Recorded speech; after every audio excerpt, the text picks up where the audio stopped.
Hello and welcome back. Brett here with Clickmill.co.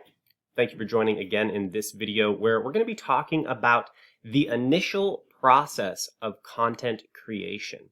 And so there's a flow of the process in how we can create content to get it to rank online best. And one of the things that we've been discussing in the book is we want to have a marketing strategy that unifies our physical church with our digital church. And so you've already got some type of sermon creation, step-by-step thing. You know how to make a sermon and write one.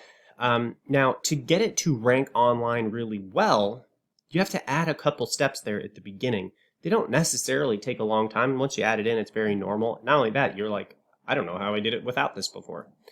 And so what that is choosing a keyword, which at this point, you're relatively well versed in keywords if you're with us in the book. And if for those of you who are just finding this on YouTube, that is the Digital Ministry. And you can find that on Amazon. But either way, so let's just say we look up here, and this is a keyword we were looking at earlier in one of the videos for the book. Let's just say the pain of divorce. So let's say you use this keyword and you say, this is, okay, we wanted to talk about divorce. And maybe now looking at the keywords, you said, okay, I want to feel like, God's leading me to talk about divorce.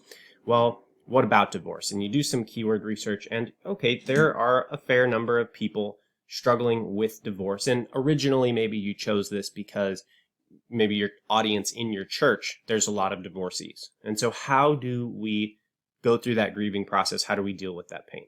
Well, as you do your keyword research, you see that the way people online are saying this is the pain of divorce. From here, you can begin to title your sermon. How to overcome the pain of divorce, right? And that's your sermon or the title of your sermon series, something like that. You're beginning to see that you're using this keyword in the early planning stages in a little bit of a different manner than you might normally, because typically you're not using a keyword. So how do you properly, as the content creator, provide the information necessary to your digital ministry team so that this doesn't just go over well with your in-person audience, but it's actually found by these 320 people who are, searching the internet on a monthly basis, right? So we want that physical information that you give to transfer seamlessly to the internet. And this is the initial research that's needed to do that once your sermon has been filmed. And so you pick the pain of divorce. You title your sermon with the pain of divorce in it.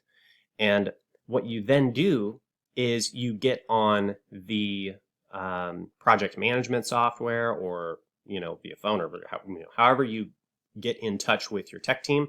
And you say, okay, this Sunday's sermon is going to be on the pain of divorce. Here's the title of the sermon.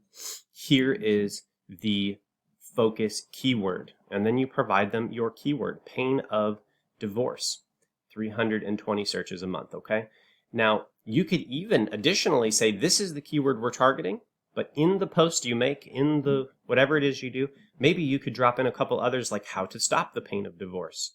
Fascinating, okay? Because Google can rank you for more than one keyword. We're not going to go into a lot of depth now, but you provide your digital ministry team the focus keyword, the title that includes the focus keyword, and then when they have the video, what happens is, especially like on YouTube will look at the title and the description, and the last time I checked, YouTube wants to see at least 100 words, if not a short kind of blog in there, 200 to 300 word description, and they want to see that the types of terms like pain of divorce in your title and in the description are showing up in the actual words being spoken in the video.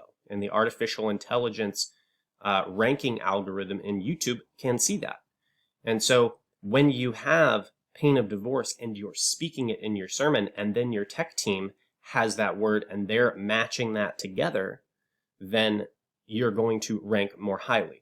Now, this is also Similarly, the case if you're posting these on individual pages on your website, which you should also be doing as well, in my opinion. So this might give you an idea of the process of how to start your research and then kind of bring it through smoothly and fluidly to your tech team, to your digital ministry team, to make sure that you're not only making a big impact on the people in your physical congregation, but also you're reaching more people over time on the internet. And again, those search engines are the bridge to your island church. When you start a website and you've got nobody coming, you're a little island, and you need bridges sending people to you from Facebook, from Google, from YouTube, from Yahoo, from all these places. And each one of those search engines is a bridge, and people come, and that makes the front doors of your church bigger every single time you get this right,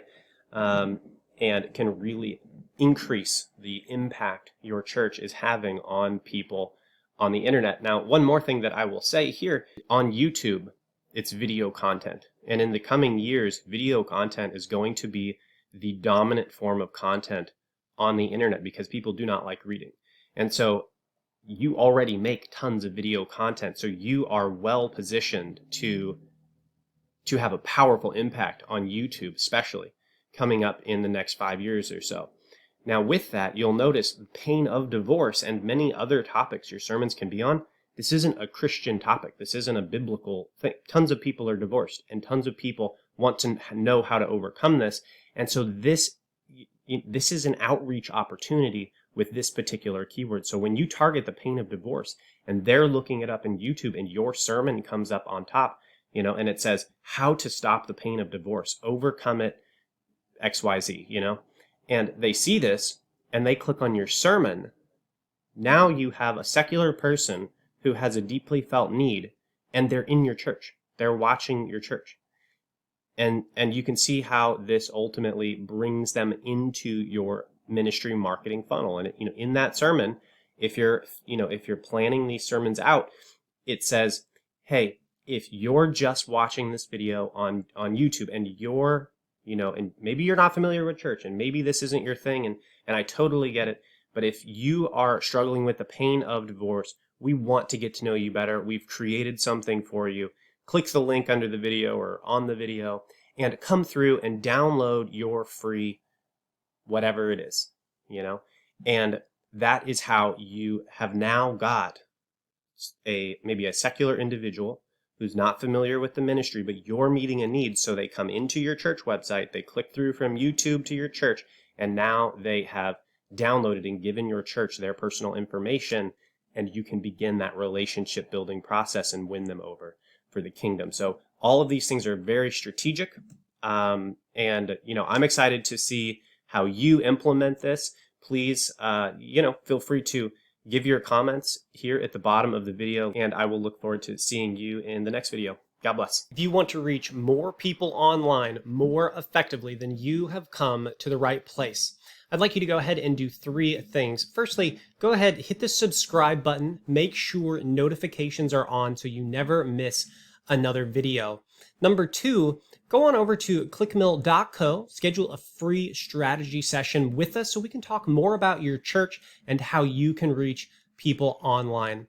Lastly, in the comments below, you'll see a link. If you follow that link, you will find our digital ministry training library. And that digital ministry training library gives professional step-by-step video training for each member of your digital ministry team so that together your team can reach more people online.